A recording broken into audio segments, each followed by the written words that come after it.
guys ready for the next chapter? Chapter 4. The Land of Stories. Alex had been acting strange all week. Connor had noticed right away because she wasn't as talkative and upbeat as she usually was. Instead, she was very quiet and looked like she was in a deep state of confusion. When they ate breakfast, she barely acknowledged it when her brother said, "Good morning." During school, she stopped raising her hand as much. After school, she barely said a word to Connor while they walked home, and as soon as they got home, Alex would run up the stairs and lock herself in her bedroom for the rest of the day. "Are you feeling okay?" Connor eventually asked her. "You seem different." "Yes, I'm just tired," Alex said. Connor knew she must be tired because she didn't seem to sleep anymore. Every time he had gotten up in the middle of the night to get a glass of water or use the bathroom that week, the light in his sister's bedroom were still on, and he could hear her rustling about inside, working on something. He didn't have to be a genius to know that his sister was dealing with more than just insomnia. He had seen enough health videos at school to know that girls his sister's age were expected to start going through mood swings and changes, but Alex had become another person entirely. Something very serious was bothering her, and she was keeping it to himself. "Can I borrow some of your pencils?" a wide-eyed and wide-awake Alex asked him late one night. It was like a peacock asking to borrow some feathers. He was certain how to handle the request. Surely she wasn't still doing homework at this hour. "Don't you have hundreds?" Connor asked her. "Yes, but I've lost them all," she said. He shared the few that he had with her. Alex took them and quickly disappeared into her room again. She didn't even seem to mind that they were chewed on or were missing erasers. The next night, Connor kept waking up to a peculiar humming sound coming from Alex's room.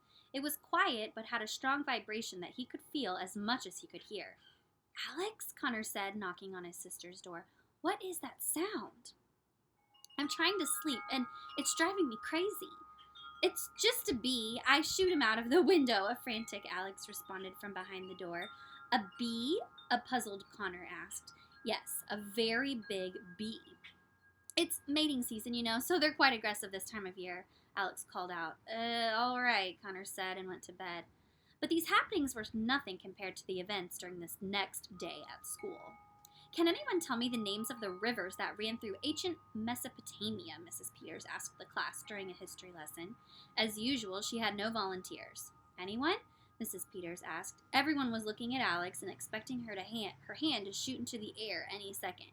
But Alex was just staring at the floor. She wasn't paying any attention to anything. Can anyone tell me what the area between some rivers is believed to be?" She asked the question in Alex's direction, but it was no use. Alex was lost in her thoughts. "Miss Bailey, perhaps you know the answer," Mrs. Peters pleased. "To what?" asked Alex, snapping out of her trance. "The question," Mrs. Peters said. "Oh, no, I don't." She rested her head on her hand and continued staring at the floor. Mrs. Peters and the rest of the class didn't understand what was happening. Alex always knew the answers. How was this class going to function without her? "The cradle of civilization," Mrs. Peters told the class, answering the question. "Many believed that mankind started there." "Miss Bailey!" Alex sat up quickly in her seat. The most shocking thing that had ever happened in the classroom had occurred. Alex Bailey had dozed off in the middle of class. I'm sorry, Mrs. Peters," Alex pleaded. "I don't know what came over me. I haven't been sleeping very well lately." Mrs. Peters was staring at her as if she had just witnessed a gruesome rural animal give birth. That's all right," the teacher said. "Do you need to see the nurse?" "No, I'm fine. I'm just a little sleepy," Alex said. "I promise that'll never happen again." Connor had been watching the whole thing like it was a train wreck. All he could do was shake his head. What had happened to Alex? Where was his real sister? She was turning into him. The strange humming sound Connor had heard the night before suddenly filled the classroom. Alex sat straight up in her seat, anxious. Her eyes grew larger than they had ever been before. A few of the other students looked around, trying to figure out where the sound was coming from. "Can anyone tell me the technologies Mesopotamia brought into the Bronze Age? Anyone?" Alex's hand shot straight into the air. "Yes, Miss Bailey," Mrs. Peters happily called on her. "May I use the restroom?" Alex peeped. Mrs. Peters sighed with disappointment. "Yes, you may," she replied. Before she had finished granting Alex permission to leave the classroom, Alex had already jumped out of her seat, grabbed her school bag, and headed out the door. Connor watched his sister leave. His eyes were bulging with suspicion. Why had she taken her backpack with her to the bathroom?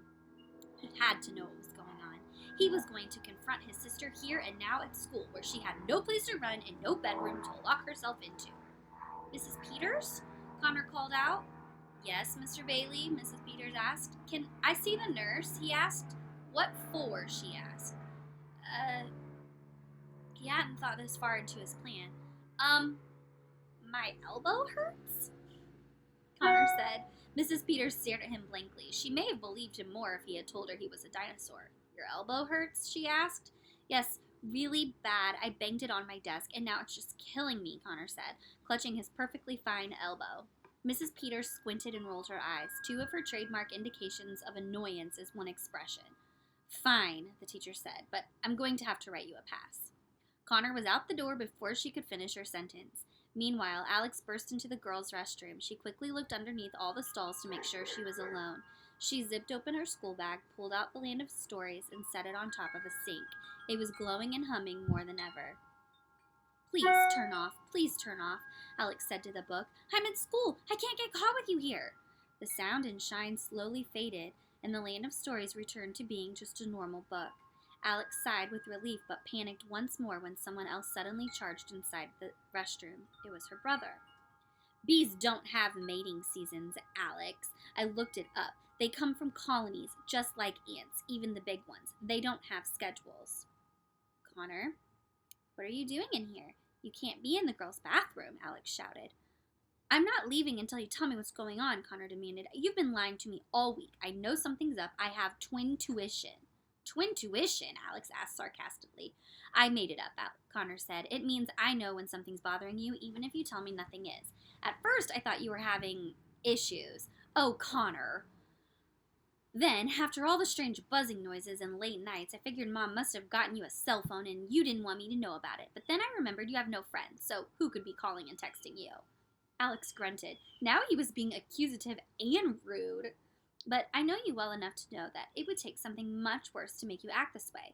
Connor said, You're quiet. You don't know any of Mrs. Peters' answers, and you're falling asleep in class. You're acting like me. So just tell me, what is your problem? Alex didn't say a word. She just stared at her feet. She was so ashamed at how she'd been acting, but she knew no one would believe her if she told them why she had been that way, except maybe her brother. Connor looked around the girls' bathroom. Gosh, it's so nice in here. The boys' bathroom looks like the bottom of a hazardous waste barrel. Wait, why do you have Grandma's book with you? I don't know what's going on, Alex burst into the loud and awkward tears one cries when exhausted and overly stressed. Connor took a step back for his own protection. He had never seen his sister so hysterical. At first, I thought I was hallucinating, Alex said. I thought maybe I was having a reaction to something Grandma made us for dinner. That was the first night it happened. But then it kept happening, so I knew it wasn't a reaction. Alex, what are you talking about? Connor asked. The Land of Stories book, Alex yelled. It glows. It hums. Every day it gets louder and brighter. I've lost so much sleep trying to figure out how and why it does it. It breaks all the laws of science. Ah, Connor raised his eyebrow. Alex, I think we should go see the nurse. You must think I'm insane, Alex told him. Anyone would come to that conclusion unless they saw it themselves, but I promise I'm telling the truth. I don't think you're insane, Connor lied, starting to think his sister was definitely going insane. It happens once or twice a day, Alex said. I was afraid Mom would find it, so I brought it to school. The last thing she needs to worry about is a possessed book lying around her house. Connor didn't know what to say. He briefly imagined the future trips he and his mother would take to see his sister in the local asylum and the wisecracks he would make about the cool white jacket she got to wear. Clearly his sister had lost her mind, but after all they'd been through, he couldn't blame her. He kept thinking about how his dad would have handled the situation. What story would he have used to comfort Alex? Alex, Connor said with understanding eyes, we've been through a lot in the last year. It's perfectly normal to feel overwhelmed. And the humming started again. They looked back at the Land of Stories on the sink, and to Alex's relief and Connor's horror, it was glowing. Connor jumped back against the wall as if he were in the presence of an explosive. The Land of Stories book, Connor yelled. It glows. It hums. I told you, Alex said. Connor's mouth was opened so wide it was almost touching his chest. Is it radioactive, he asked. I doubt it, Alex told him. She reached for the book. Don't touch it, Alex, Connor shouted. Relax, Connor. I've been dealing with it all week. Using one finger, she flicked the book open and the entire restroom was illuminated. All the illustrations and writing had disappeared and the pages seemed to be made out of pure light. Alex leaned closer to the book. Listen, do you hear that? She asked. I can hear birds and leaves. I've never heard sounds come out of it before.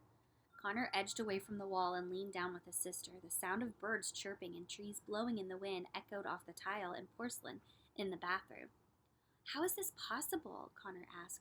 Are you sure it doesn't have batteries or something? My most educated analysis with all means of science and technology in mind is that it's magic, Alex said. There's no other possible explanation. Do you think Grandma knows about this? Connor asked. She had the book for years before she gave it to us. Do you think it happened before? I don't think Grandma would have given it to us if she knew what it was capable of, Alex said. You're right, Connor said. She still cuts up my meat when she comes for dinner because she doesn't trust me with knives. There's more, Alex said. She reached into her school bag and pulled out a pencil. Carefully, she placed the pencil on the open book. It quickly sank into the glowing page and disappeared. Whoa, where did it go? Connor sputtered in utter astonishment. I don't know, Alex said. I've been dropping things into it all week. Pencils, books, dirty socks, and anything else I could find that I knew I wouldn't miss. I think it may be some kind of portal. A portal to what? Connor asked. Alex didn't have an answer. Of course, there was one location that she had hoped it might lead to. The twins leaned down even closer to the book, their noses almost touching it. They had to squint because it was so bright. Suddenly, a bright red bird flew out of the book. The twins screamed and ran around the room in panic. They bumped into each other, into the walls, and into the sinks as the bird zoomed above them. It was just as panicked as they were. Finally, Connor opened the bathroom door, and the bird flew out of the room and into the world. They didn't say things came out of it, too, Connor yelled. I didn't know. That's the first time that's happened, Alex yelled back at him. The book slowly dimmed and returned to normal. Connor's head was spinning. He couldn't believe all the things he had just witnessed. No wonder Alex was having such a rough week. He now felt his own sanity might be slipping too. We have to get rid of this book, Connor exclaimed. After school, we should ride our bikes down to the creek and toss it in so no one ever finds it. We can't get rid of it, Alex said. It's Grandma's book. It's been in our family forever. Birds are flying out of it, Alex. I'm sure you'll understand, he said. What if a lion or a shark comes out of it next? I know it drives you crazy when you don't know about stuff, but this is one matter you need to let go. It could be more dangerous than we think. Who knows what could happen? She knew her brother was right, but there was something about the whole situation that intrigued her past the point of reason. I think you're overreacting, Alex said. I don't want to get rid of it until I know more about it. She closed the book, put it back in her school bag, and walked out of the restroom. Alex! Don't walk away, Alex, Connor called after her. The twins returned to class. All the students were silently reading their history books. Alex, we need to talk, Connor whispered. Mr. and Miss Bailey, please have a seat and read the chapter on Mesopotamia, Mrs. Peters ordered from her desk. Yes, Mrs. Peters, Alex said, and then turned back to her brother and whispered, We'll talk about it later, Connor. Connor let out a sound similar to something a bear would make. Mr. Bailey, how is the nurse? Mrs. Peters asked. There was no need. My elbow started feeling much better before I got there, Connor said, holding the other elbow than the one he had previously claimed was hurting.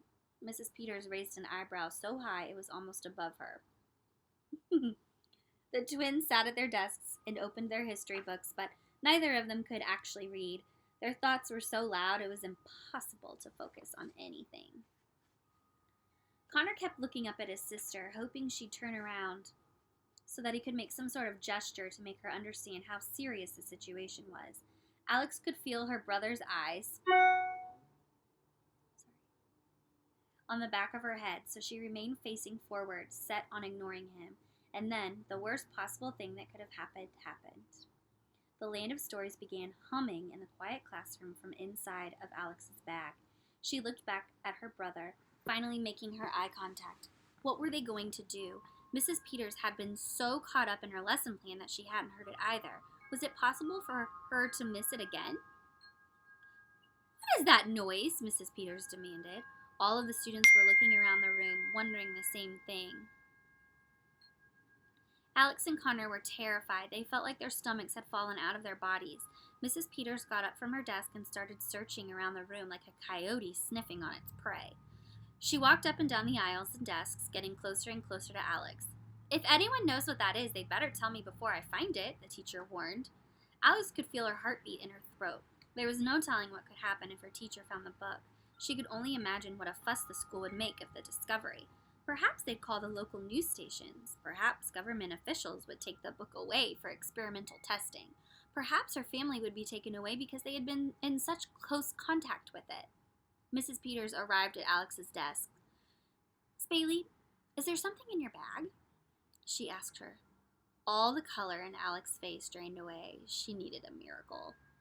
Suddenly, a large history book flew from the back of the classroom and hit Mrs. Peters on the head, leaving a large dent in her curly hair. The entire class turned to the back of the room and saw Connor's extended hand. He had just thrown a book at their teacher. Mrs. Peters' face turned bright red. A charging bull would have seemed harmless compared to the way she was looking at Connor. "Mr. Bailey, what on earth has gotten into you?" she screamed. The whole school must have heard her. For a brief moment, Connor saw his entire life flash before his eyes. He honestly thought he was about to die. His face was so white, he was almost transparent. "I'm sorry, Mrs. Peters," Connor whimpered. "There was a bee. I didn't mean it to hit you," he lied. Steam was practically coming out of the teacher's ears and nostrils. "Detention, Mr. Bailey, for the rest of the week. Next week, and the week after that," Mrs. Peters said. She returned to her desk and immediately began filling out every detention slip she had in her possession. Thankfully, the room had become so tense that everyone had forgotten about the humming sound, and even more thankfully, they hadn't noticed it slowly fade away. Connor's mission was accomplished. He knew he'd done the right thing, not as a student, but as a brother. Soon, the bell rang and all the students left their desks and filed out of the classroom. Except for Connor, who remained seated, Alex walked up to him. "Thanks for that," she said. "You owe me one," Connor told her. She nodded and then left the classroom to walk home alone. Connor remained seated until Mrs. Peters finished filling out the detention slips. "Come here, Mr. Bailey," she said. Connor approached her desk as if it were on fire. "Throwing things in my classroom will never be tolerated. Do you understand me, Mr. Bailey? One more incident like that and I'll have you expelled." He gulped and nodded. She handed him a large stack of detention slips. "Your mother will need to sign all of these," Mrs. Peters told him. He nodded again. "I'm really sorry," Connor said. "I hope I didn't hurt you." He was so genuine that even Mrs. Peters could sense his regret. She knew that deep down, Connor had always been a good kid. A horrible student, but a good kid nonetheless. "It's all right, Mr. Bailey. I believe I may have underestimated the effect your family situation has had on you and your sister. I'm going to contact your mother with a list of different after-school programs I think you and your sister should take part in, as well as a list of self-help books that may be beneficial." Connor nodded in agreement.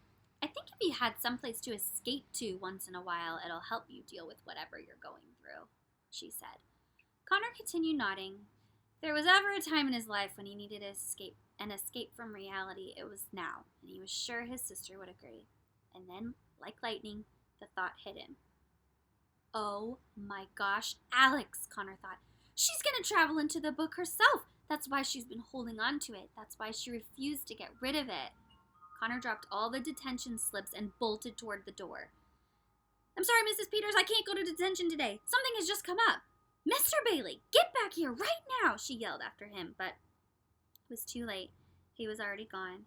Connor was running as fast as he could down the street. Alex had gotten so much of a head start. Would he make it home in time to stop her? What if she had already gone? Or what if she was already gone by the time he got there? What if he never saw her again? His feet began to ache. A horrible pain grew in his side, and his heart felt like it was beating out of his chest, but he continued running. He just prayed he wasn't too late. It hadn't been more than 5 minutes since Alex had gotten home when the Land of Stories began acting up again. She ran up the stairs to her bedroom and promptly shut the door behind her. Alex took the Land of Stories out of her school bag and placed it on the bedroom floor. She opened the cover and her room lit up from the golden glow. She smiled to herself. Alex had always hoped something magical would happen to her, and now something finally was. She pulled out a pencil from her school bag and placed it on top of the book and watched it disappear. Alex looked around the room for other disposable things she could drop into the book. She was out of pencils, and the books left in her bookshelves were ones she wanted to keep. She looked down at her school bag. She did have plenty of school bags. She placed her whole bag on top of the book and watched it as it, too, slowly sank into the storybook. Where were all of these things going? Was it transporting them to another part of the world? Would she find a pile of her school supplies in India or China? Or did the books send the items someplace else entirely? Was it possible they were going to another world? Was it the world that Alex secretly hoped for? There was only one way to find out. It was an idea she had managed to suppress all week. What if she went into the book? No, she couldn't possibly do such a silly thing. What if she never came out? But what if she stuck her hand into the book? What would happen? Would it hurt? Would her whole arm disappear? Alex's curiosity overruled her caution. She sat on her knees and bent over the book very carefully. Alex started with just her fingertips. So far, so good. There was no pain. She only felt a warm, tingly sensation. Alex reached farther. She was wrist deep now, and still nothing had happened that worried her. She went farther. The book was up to her elbow. If the book hadn't been there, her hand would surely be sticking through the ceiling downstairs. Alex leaned forward even farther, almost shoulder deep into the book. She moved her arm around, seeing if there was anything to grab onto inside it. Suddenly, her bedroom door burst open, and Connor ran inside, sweating and out of breath. "Alex, don't do it!" He completely startled her. Alex lost her balance and fell, head first, into the book. "Alex!" Connor cried out to his sister. He jumped to the ground, trying to grab her foot before she disappeared entirely, but it was too late. Alex had fallen into the land